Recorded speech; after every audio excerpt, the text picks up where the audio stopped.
my name is Jennifer Barry. I'm 20 years old and I'm an Irish actor, mostly known for my role as Siobhan Walsh in The Young Offenders on BBC Three. So The Young Offenders is not just the two boys, it's not just myself and Linda. There are up to 150 other people that work behind the scenes to make the show happen. This can be from producers to costume designers to hair to makeup to sound to lighting to camera work. The work is non-stop behind the scenes, and it's what brings it all together and makes it perfect for the final show. So for a regular day as an actor, we'd wake up roughly around 4:30, 5 a.m. in the morning. We get collected and we're brought to base. And at base, you get these little sheets with the lines for the day on them called sides. And you read through the sides, you go over your lines, and while that's all happening, you're having your breakfast, you're going into makeup, then you're getting into your costume, then you're getting your hair done as well. And then you're still trying to learn your lines between all that. And then once that's done, you're brought to set. One scene alone can take up to 5 hours to film. So it is a very intense day. But apart from that, there's a lot of sitting around and waiting around while the cameras move their angles and the lights are adjusted and the sound is edited. And then you'll have lunch, then you'll go back to filming, and then you finish up at around 6 or 7. And by the time you're back, you get an email with your lines and with the schedule for the next day. So it is very, very on top of your game all the time. So coming up, we're going to hear about a couple of other people that work behind the scenes, The Young Offenders, and made the show what it was today. So first up, we have the wonderful makeup artist, Edwina. She is probably one of the biggest legends of all time. She got to see our ugly mogs every single day at 6 a.m. in the morning, and she did not complain once about the size of her spots. So she is one of the nicest women in the world, and I can't wait for you to hear about her. When I was at school, I wasn't particularly academic. I much preferred the practical side of school, but the subjects I loved always was art. That was my favourite one, and biology. Yeah, I was definitely more of a practical rather than an academic student.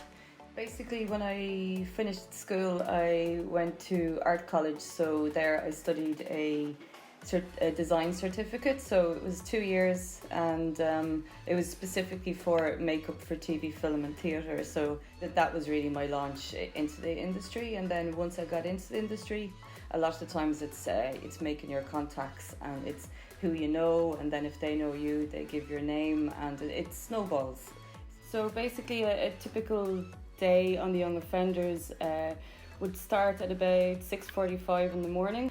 And so that hour in the mornings is basically forecast to go through we call it go through the works, which is going through hair, makeup and wardrobe.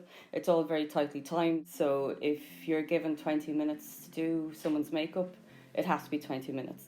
And then because I was key makeup, there was times where I wasn't always on set, because being a makeup artist is not all about just putting makeup on people. If you want to work in TV and film, it's there's quite an awful lot more to it, to keeping the department running. So I needed to make sure that I had enough products for all the cast, and if I had to keep an eye on the budget as well to make sure I wasn't overspending. So you need to be constantly running all that in the background as well.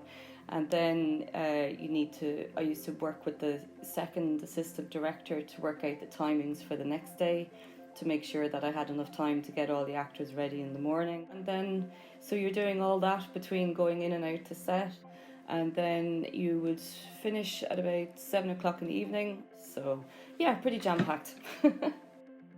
There's so much information on YouTube with little, with tutorials and information that you can just start, practicing some looks. Makeup is something that you do have to have a flair for it, but just by practicing and playing around and having fun is a really important part of it. And, it's not permanent. So if you do some dodgy eyeliner on your friend, it doesn't matter, you can take it off and you can start again.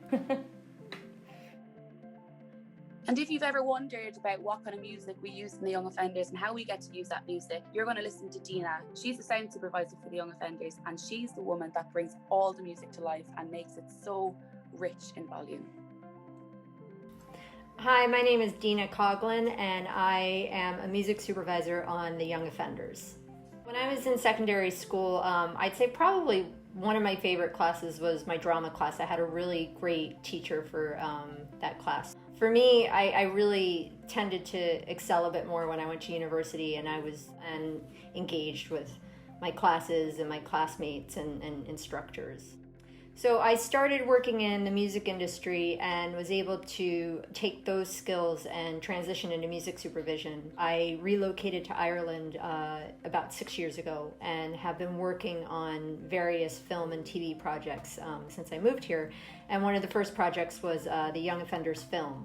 So as a music supervisor, my job is to get the rights to use any commercial music that is used in the series. So that could be whenever there may be a visual vocal where a character is singing a song in an episode, my responsibility is to make sure that they have the rights to use that song within the series. Also, just working with the producers and the directors to find existing commercial tracks to use as part of the soundtrack of the series and the episodes. So I think the fun part of it is just finding songs that you think are going to work well in an episode, and just collaborating with everybody on those ideas and seeing how things take shape. So I think if this is an area that anybody is interested in, I think obviously the biggest thing is that you are that you love music, and you don't have to be a musician. I'm not a musician.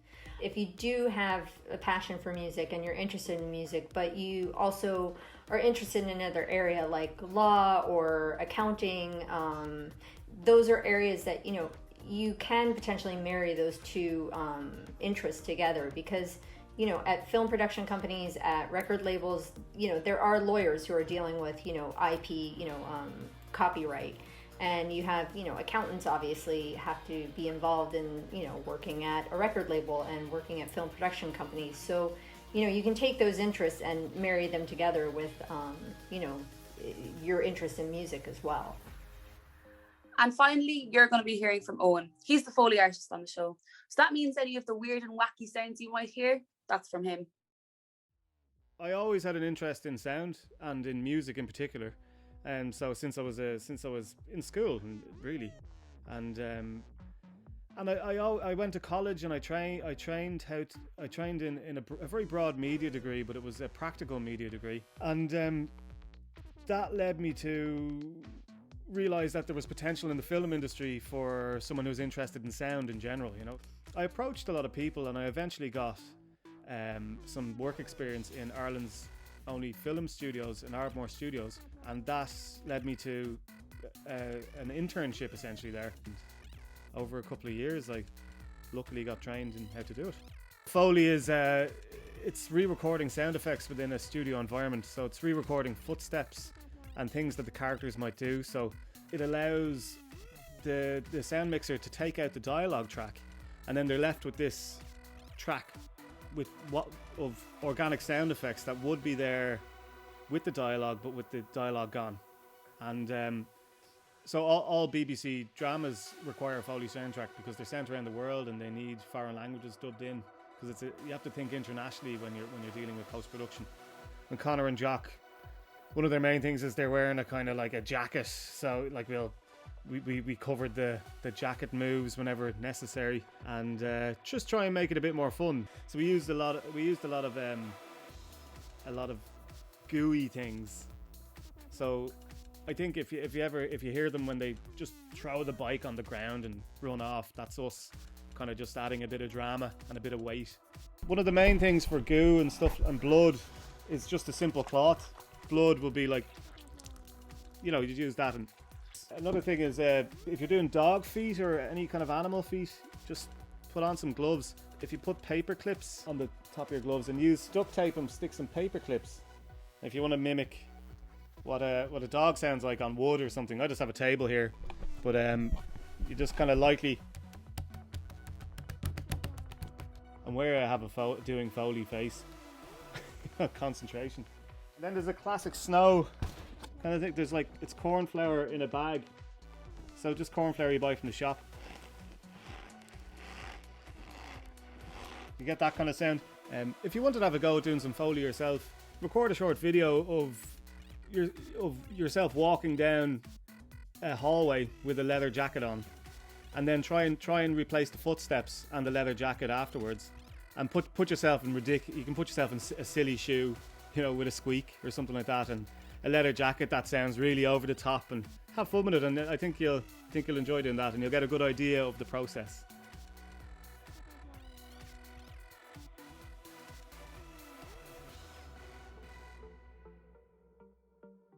I always wanted to be an actor from a young age, and how I got into the show was actually purely by chance. I saw a newspaper article on Facebook, and I clicked into it, and it said they were looking for people to audition for this show, and I said, you know what, I'll just go for it. And that would be my advice for anyone who wants to be an actor. Just go for it. Have the belief in yourself and take every single opportunity you can get. Work hard and don't doubt yourself at all, because you can do it. And that was how I got the role of Siobhan Walsh in Young Offenders, and my life has never been the same since.